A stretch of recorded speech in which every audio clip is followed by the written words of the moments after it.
Soviets were political organizations and governmental bodies, primarily associated with the Russian revolutions and the history of the Soviet Union, and which gave the name to the latter state. Etymology. Soviet is derived from a Russian word signifying council, assembly, advice, harmony, concord, and all ultimately deriving from the Proto-Slavic verbal stem of *vetiti, to inform, related to Slavic vest, English wise, the root in advisor, or the Dutch wetin. The word Sovietnik means councillor. A number of organizations in Russian history were called council. For example, in Imperial Russia, the State Council, which functioned from 1810 to 1917, was referred to as a Council of Ministers after the revolt of 1905. Russian Empire. Workers' councils. According to the official historiography of the Soviet Union, the first Workers' Council was formed in May 1905 in Ivanovo during the 1905 Russian Revolution. However, in his memoirs, the Russian anarchist Volin claims that he witnessed the beginnings of the St. Petersburg Soviet in January 1905. The Russian workers were largely organized at the turn of the 20th century, leading to a government-sponsored trade union leadership. In 1905, as the Russo-Japanese War increased the strain on Russian industrial production, the workers began to strike and rebel. The Soviets represented an autonomous workers' movement, one that broke free from the government's oversight of workers' unions. Soviets sprang up throughout the industrial centers of Russia, usually organized at the factory level. The Soviets disappeared after the Revolution of 1905, but re-emerged under socialist leadership during the revolutions of 1917.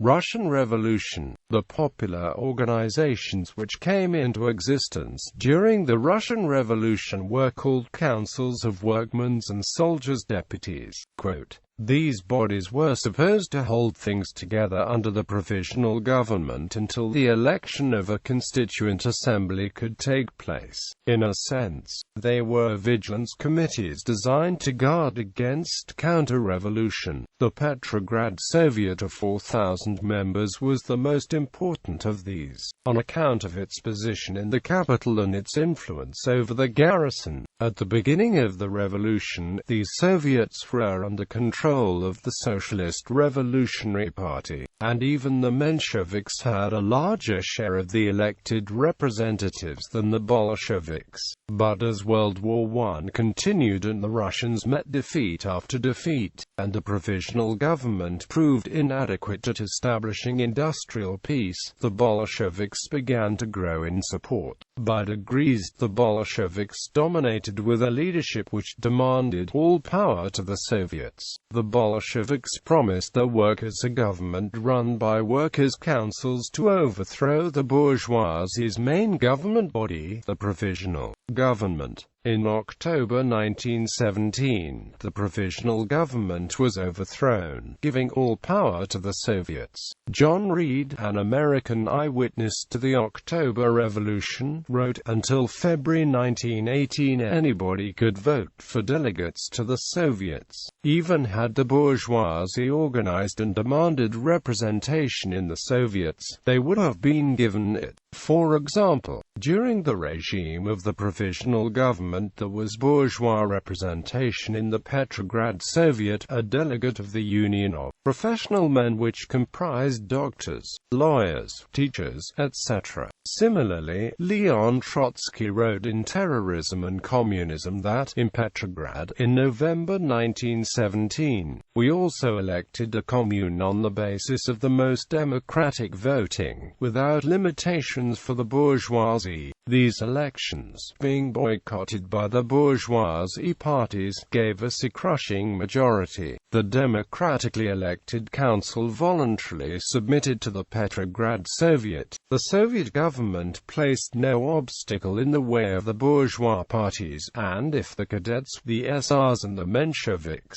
who had the press which was openly calling for the overthrow of the Soviet government, boycotted the elections, it was only because at the time time they still hoped soon to make an end of us with the help of armed force.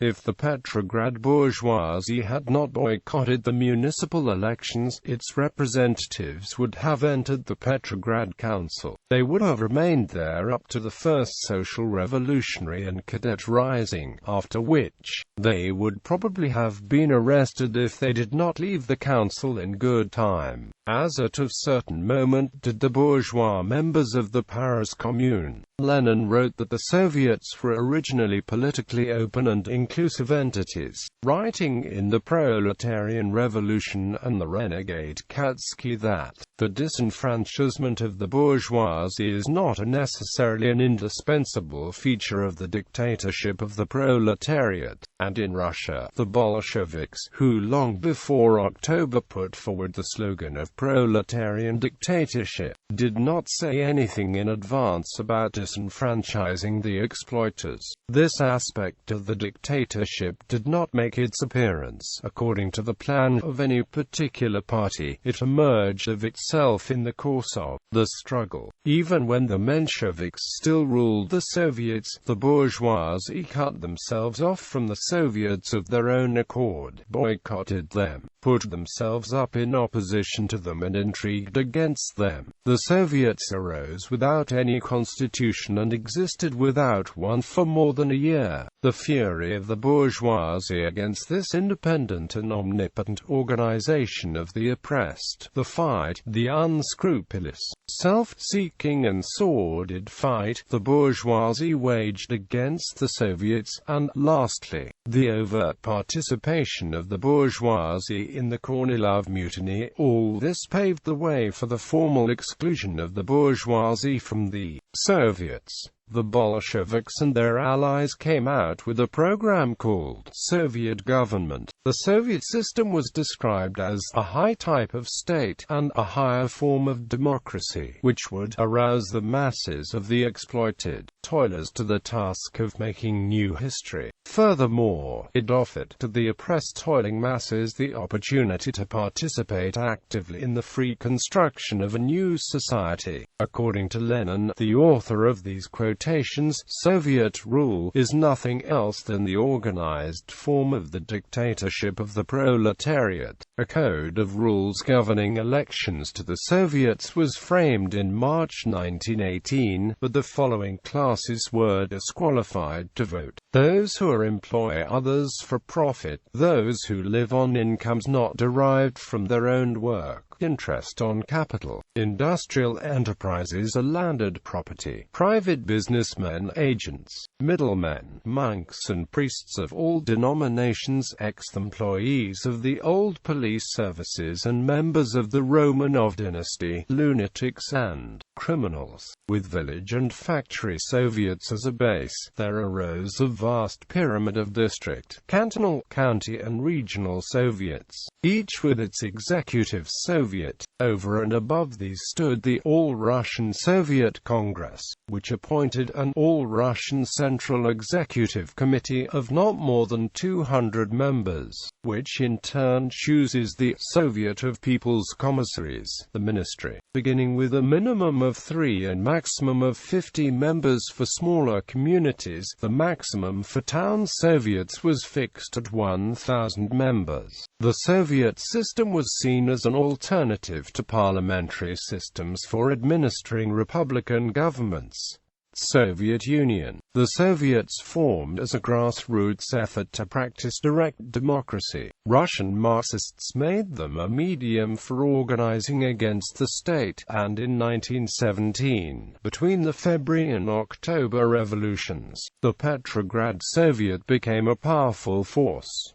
The Bolsheviks used the slogan, "All power to the Soviets," to oppose the Provisional Government led by Kerensky. Based on the Bolshevik view of the state, the word Soviet extended its meaning to any overarching body that obtained the authority of a group of Soviets. In this sense, individual Soviets became part of a federal structure. Communist government bodies at local level and republic level were called Soviets. Soviets, and at the top of the hierarchy, the Congress of Soviets became the nominal core of the Union government of the Union of Soviet Socialist Republics, officially formed in December 1922.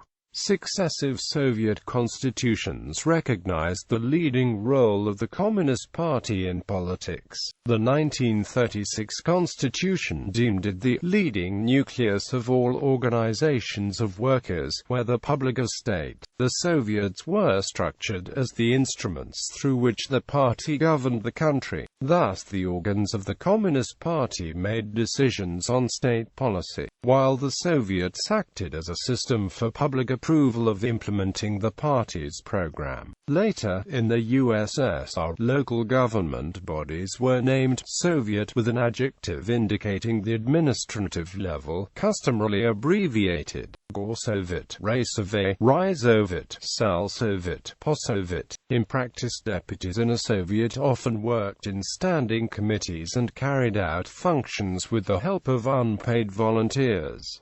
Outside Russia, the term soon came to be used outside the former Russian Empire following 1917.